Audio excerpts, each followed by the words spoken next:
Hi, this is Peter Russell of University of Story. I am a story doctor in Hollywood. I also teach at UCLA and Pepperdine. But at my own school, University of Story, you can find what I'm talking about today. What I'm talking about today is television, because the television market is insane right now. I tell my students you are in the luckiest people in the world to be working in entertainment today, because there are so many hungry mouths in the television world. There is the network, there is the cable, there is the internet platform. We've gone from 200 scripted shows every year to over 400 in just 5 years. So you're in an insanely golden age of television. So we're going to talk about TV. Now, 80% of my business 5 years ago was movies, and I still do story doctoring for movies, but 80% of my business now as a story doctor is for television. Why is this? Well, television is different from movies, but all the patterns and secrets that I learned in my career as a story doctor for movies work in television. And we're going to see that in a brilliant story, pilot of Breaking Bad tonight. I want to break down the pilot episode of Breaking Bad, probably in a way you've never seen, so that you understand, if you're writing an hour drama, just how it's structured and what the brilliance of this story is. Now, Breaking Bad is, let's logline Breaking Bad. Now, a logline in movies is a statement of how a hero changes and heals. But in a television show, a logline is different. In a television show, a logline is simply the hero's goals and the obstacles in his way.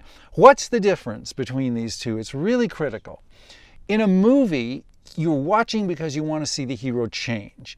He can either get worse or he can get better, but he's changing. He's either healing or ripping open a core wound. In television, a hero doesn't change. Everything changes but the characters in TV. But what does change is the character reveals new aspects of himself.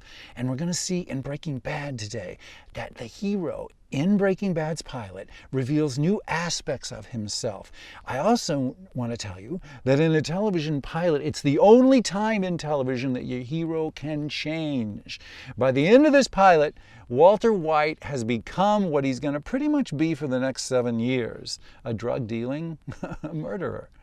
He's going to change marginally from now on out, but his big change happens in the pilot. So, what is that? Well, I always want to ask several questions when we create a television show, and these are questions you should ask yourself about your own show. First of all, your logline's critical. Let me give you the logline for Breaking Bad. A high school chemistry teacher dying of cancer teams with a former student to manufacture and sell crystal meth to secure his family's future. Now, that's not a movie logline. In a movie logline, you'd want to know what happened to him, right? What happens? Does he do it? Does he not? Does he heal? Does he stop being a meth dealer? No, not in television. Television is simply about goals and the obstacles in the way. Because remember, we're telling a story that takes place over 100 to 150 episodes, quite different from movies, although the same rules are used. This is a thriller, and all my movie thriller rules that I should give you in University of Story's thriller lecture for movies also work in television. I have a television lecture at universityofstory.com as well. What does this logline mean?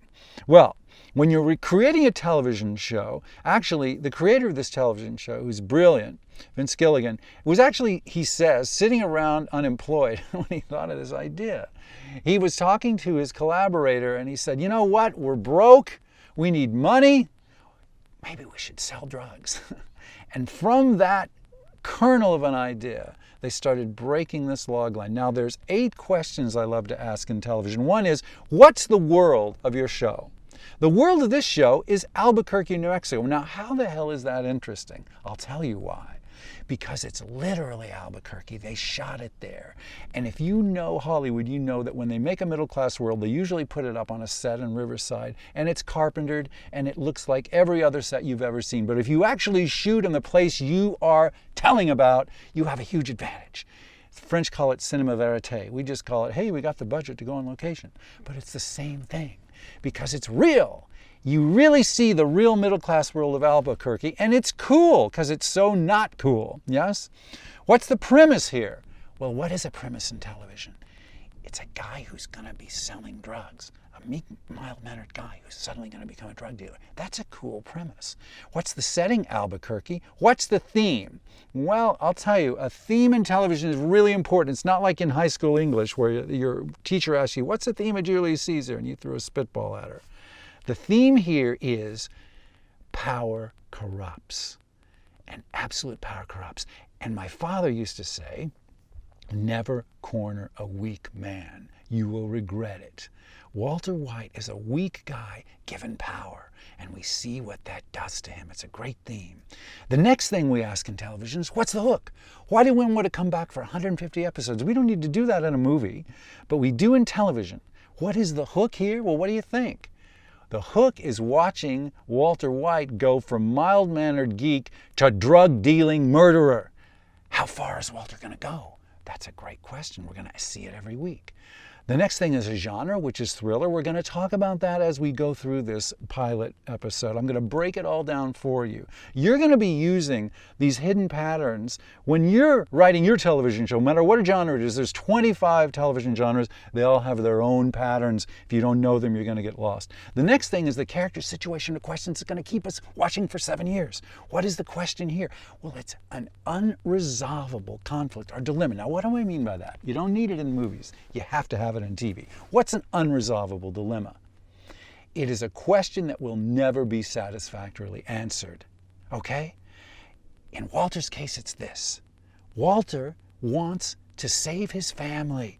That's why he becomes a drug dealer, to make money. But in doing that, he destroys his family. That's unresolvable. It's called irony by hipsters. They misuse it. But unresolvable dilemmas keep you coming back to a television show. You don't need it in movies. What's the unresolvable conflict in, say, Mad Men? Don Draper is a traditionalist family man who's a big, great provider. He's also a completely amoral marriage wrecker. Unresolvable dilemma. We'll watch him for 100 episodes and he never resolves it. Yes? What's the unresolvable dilemma in Game of Thrones? It's this. How can good people prevail as leaders when power corrupts absolutely? How come good people never can become in charge? What is it? It's unresolvable. Around the world you see crappy leaders. Why? What we're thirsting for is a good leader. But the very qualities that make you a leader can preclude you from being a good one. So what's the unresolvable dilemma in your story? The next thing we need are characters who surprise us. In television, you must be surprised. Remember, characters don't change. They just surprise. When Janice shoots Richie in that great episode of The Sopranos, and she kills him right there at the dinner table with a pistol, we're shocked. We're surprised. We're titillated. Do we think Janice has changed? No. Has Richie changed? Well, he's dead. But no, he's not going to change anymore. He's dead. But they both surprised us. Richie surprises us by hitting her for the first time. She surprises us by killing him with a pistol. Big surprise. This is how television works. Finally, what is a character's superpower? At the beginning of a television pilot, they are misusing it. Don Draper's misusing his seductive abilities at the beginning of the first episode of Mad Men. Tyrion Lannister's misusing his abilities at the first episode of Game of Thrones. What is Walter White doing in Breaking Bad? He's misusing his genius for chemistry. He's misusing his genius for being incredibly smart. He's wasting his life as a really bad high school teacher doing nothing else. He's going to be using that superpower by the end of the episode in a really malevolent way, but boy, is he using it. The next thing you need are structure and dialogue. We're going to talk about that as we go along. Now,